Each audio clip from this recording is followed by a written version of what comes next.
Look at the title standings. The bad news, however, for Ian Simpson is that he fell very heavily here in practice on Friday, breaking his femur. So that looks like the end of the season for Ian Simpson. Bad news, leaving the door wide open for Sean Emmett, Phil Borley, Jim Moodie, Steve Tomes and Colin Gable, all names we know.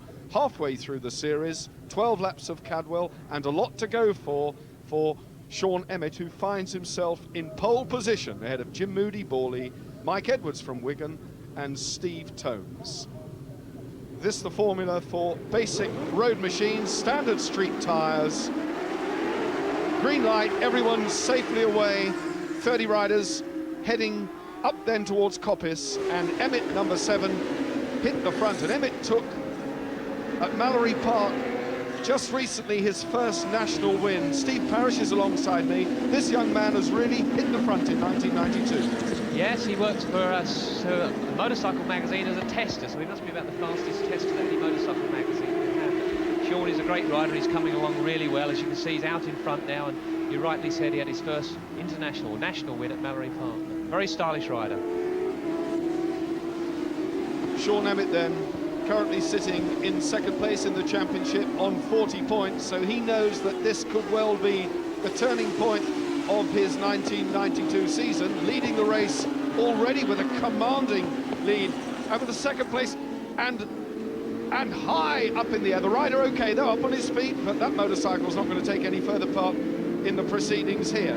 In second place though, it's number 3 Phil Borley from Southend-on-Sea, who returned, and that was number 15 who fell. That's Ian McPherson, one of the many Scots in this race, so McPherson's race over. Number 3, Phil Borley, then still tucking in his second place. Borley came back after injury at the end of last season and came storming back at Mallory Park with a good ride. Took the win at Snetterton, so number 3, Phil Borley, leads number 4, Jim Moodie. And here comes the accident now, he's coming out of it. And you see the machine started to slide, he corrected it, but unfortunately it hit the grass and cartwheeled. The ACU regulations state that you can't restart the race, but he certainly won't be with that bike. It is absolutely destroyed. But fortunately, with all that runoff area, the rider's able to get up and walk away with it. Number 3, Phil Borley. So Borley then lying in third place in the championship with a runner-up spot and a win to his credit in the 3 rounds that have gone so far. The riders get 20 points for the win and 17 for second place, 15 for third, and so on. This is the chasing bunch. Number 12 Howard Selby from North Berwick, so yet another Scot. Jim Moodie, of course, from Glasgow. He's number 4, sitting in third place. But out in front still, it's number 7, Sean Emmett. This is the chasing bunch then. 5th place then Selby, number 12. And 29 going through Dave Redgate, the man in blue. So Selby, Redgate, number 18, that's Steve Tomes. And tucked right on the back there, that looks like Mike Edwards from Wigan. So Mike Edwards on the Magic Wheels Honda is up over the mountain. Yes, it is. And the field already getting fairly sprung out. Howard Selby then having a rest, Steve Tomes. So Tomes also well up in the championship. One of the front row men. Well, it is sad news for Ian Simpson, who had 57 points compared to Sean Emmett's 40 points in this championship, and Sean Emmett way out in front. Looks like he has the race sewn up, albeit that a number of laps yet to go. But it's quite extraordinary in this normally closely fought series how much of a lead Sean Emmett has now got. He's riding extremely well, and that's the best way to do it. Get out in front with a nice clear track and let everyone else behind trip over themselves trying to race. And as you can see that there's a number of riders bunched up there, and often there's only one real fast line, so you get in a group, it slows you down. Well, race leader number 7, Sean Emmett, has gone round in 1:34.9, which is a fraction outside his fastest qualifying time, because it has been very damp here at Cadwell overnight, and the circuit has yet to dry completely. The clouds are gathering. We might even have rain before the end of this race, but let's keep our fingers crossed and hope that isn't the case. The lap record, and pointed out to me by Steve Parish, very, very slow, held by Jim Moodie at 1:37. That's 80.49 miles an hour. We can only assume that that was set in damp conditions as well, because just about everybody out there now is at least 3 seconds faster than the existing lap record. That, of course, has now gone to Sean Emmett, who is storming round in the lead, number 7. Sean lapping nearly a second faster than anyone else. As I said, he has a nice clear track, he can pace himself. These riders here, as I say, one might be faster in one section and another faster in another, so that way it can slow the whole bunch up. But number 12 here, Howard Selby, he's the man they're all chasing. Number 12, Selby then, on the Honda.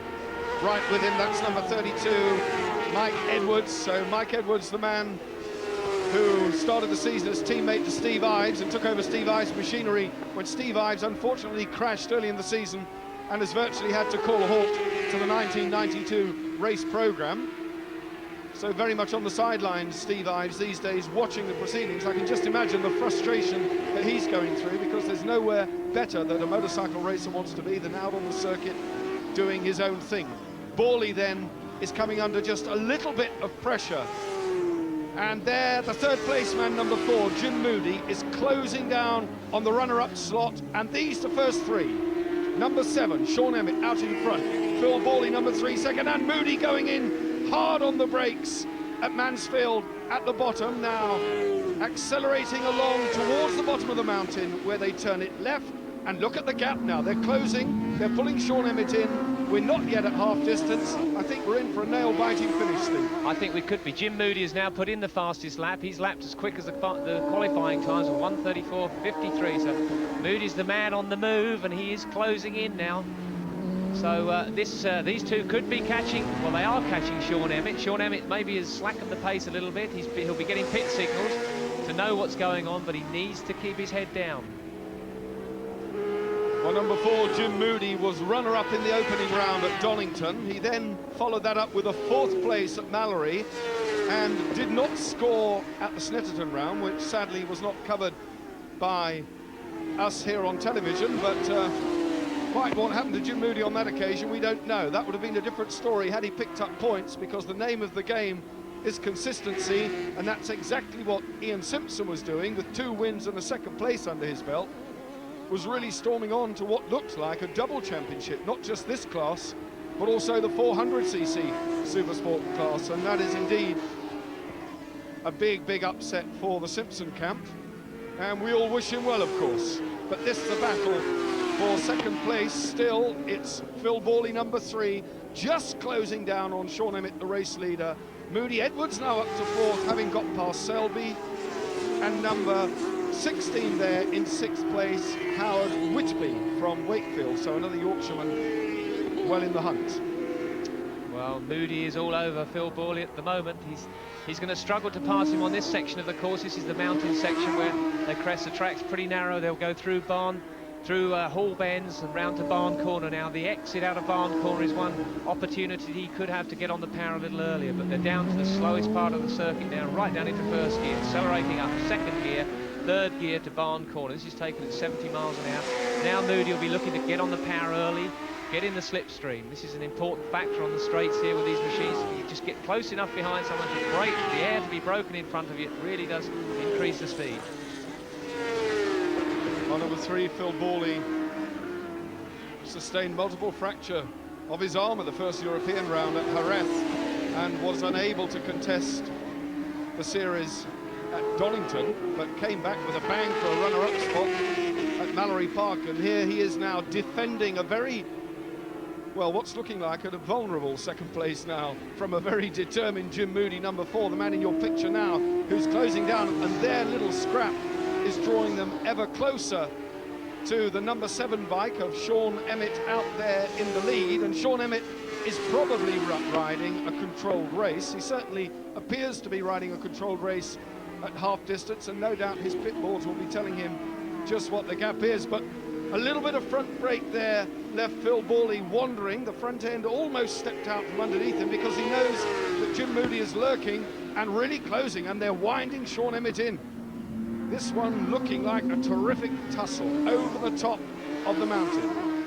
Going along then towards the wooded section known as Hall Bends, where they flick it right, left, and another right, and then down to the slowest part of the circuit, the hairpin. now down towards Barn. A notorious corner, this one, Steve. Yes, it has an adverse camber on the exit, so you're accelerating out of your third gear, 80 miles an hour, 90 miles an hour, and the track tends to drop away to the left-hand side of the circuit. But it seems to me that Jim Moodie is much quicker on the twisty parts through the top section of the circuit, but loses ground on this faster part here now. We're coming round here now to get onto the fastest part of the circuit. This is Charlie's corner here now. They accelerate third gear at this point into fourth gear. Now on the fastest part of the course. Moodie will be keen to get in that slipstream, but he's not close enough. Now they'll be reaching speeds of about 140 miles an hour as they go up the hill before they break into the tight right-hander park corner. This is a great opportunity for overtaking here, but Moodie's not close enough to get in the inside. It's astonishing to think that you could buy one of these machines just about over the counter in almost this sort of race trim. They are very much a production-based motorcycle. Road tyres, as I said earlier. The riders are allowed to do little or nothing in terms of engine modification, and the wheel of Borley's bike locked up and an enormous twitch there. That's looking pretty dodgy, almost as though the tyres have gone to pieces, Steve. Any ideas? Well, yeah, the race is stretching on now, and the tyres do go off. They are more efficient at the beginning of the race. They need a lap or so to get up to working temperature, and the first 4 or 5 laps is the best time. But Moodie's having a look, but he's on the outside. He won't get through, and there's no way he can pass now through Hall Ends. But Moodie is tight. He's very, very fast on the slower corners, under braking. But there's no doubt that Borley seems to have a tyre problem now. The machine was slipping very, very much there. And I think that must have unsettled Phil Borley just a little bit. But as I said that, there was a twitch as well from Jim Moodie. And now over the start-finish line they go again. And it really is now a test of nerves and speed up towards Coppice. And hard into Charlie's, the right-hander, which is a 2-stage bend, doubles up. They go around the second part of it now, and then they have to drive hard up through the gearbox, all the way down the hill on the fastest part of the circuit. And I think Phil Borley's bike just stretches away ever so slightly from Jim Moodie. So Moodie number 4 then, at par. Chris Kerr, the next right-hander. And Sean Emmett just maintaining the station there, the right sort of respectable distance, something in the region of 100 yards gap, that's all he needs. At the Gooseneck, dropping down the hill then towards the left-hander at Mansfield. This is Moodie's quick part, you see, he looks at the inside there, Borley closes the door, doesn't leave any room. This time, Moodie gets the power down and leaves no room at all for Jim Moodie, but it's very commendable. Sean Emmett is riding a great race. He's keeping that distance. Oh, and as I speak, I said it, the commentator does it again. Sean Emmett slides off, no injuries, up again, but as he tipped into the mountain, he slid off. That's handed the lead to Phil Borley. Well, I hesitate to say the kiss of death, but that couldn't have been more aptly timed. So poor Sean Emmett has gone not only from the race lead, but also from the championship lead, but the rider was up on his feet. And as he went onto the grass, I have every reason to believe there'll be little or no damage to the bike. But the rules, as Steve Perry said earlier, in national racing, prohibit the remounting of the motorbike. So Sean Emmett's race is over. He can only stand on the sidelines and watch now what has become a titanic struggle between new race leader Phil Borley, number 3, and Jim Moodie in second place, number 4.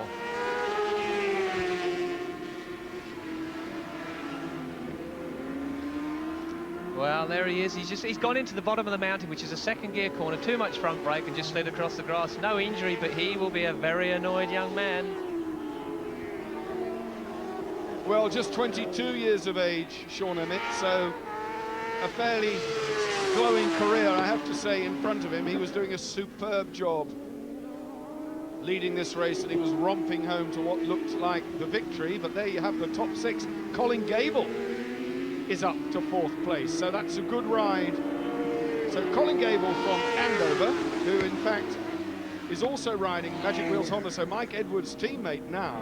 Gable has filled the vacant spot in that team, is in a very creditable 4th place.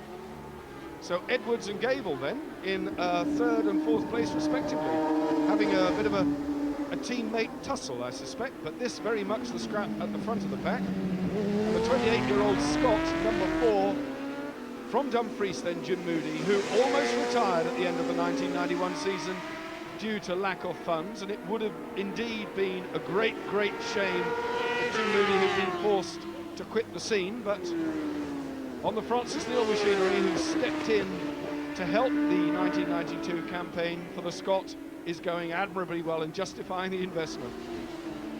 And Phil Borley then, I take my hat off to him, because he too is riding a very calculated, after what appeared to be a pretty hairy moment about half distance. Yeah, he's settled down a great deal now, but he has the faster bike. If I was Jim Moodie, I think I'd look to who's preparing Phil Borley's engines, because Borley's machine does seem to have the edge on the straight. You watch now, Moodie's good on the brakes, he's closed right up again, but you need to be close at the end of the straight to enable you to pass on the braking, and what's happening on the braking, he's closing but not able to get past. Nevertheless, the lap times have slowed a little bit now.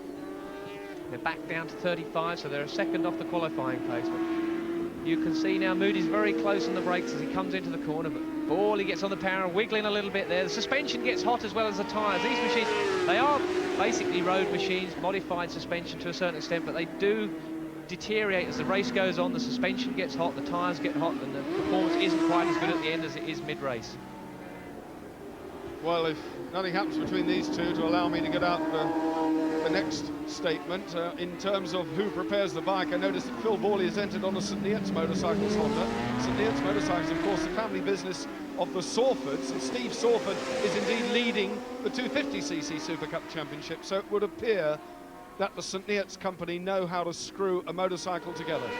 Yeah, and it's very important, down to bike preparation, two equal riders. If you have the advantage with the power of the motorcycle, then it's much easier to win the race.